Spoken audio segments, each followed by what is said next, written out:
In this video, I'll show you how to create a custom audience in Meta Ads Manager. First, sign in to your Meta Ads account and open Ads Manager. Click All Tools, then open Audiences. If you don't see it right away, use the search bar to find Audiences.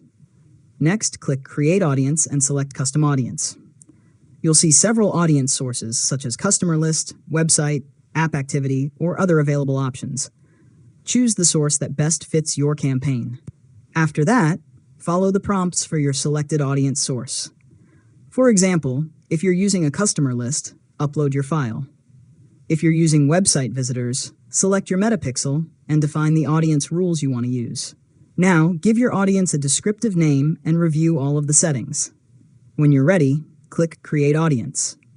Meta will begin processing your audience, and it may take some time before it's available for targeting. Finally, create a new campaign or edit an existing one. Go to the Audience section of your ad set and select your new custom audience to start targeting those users. And that's it. You've successfully learned how to create a custom audience in Meta Ads Manager.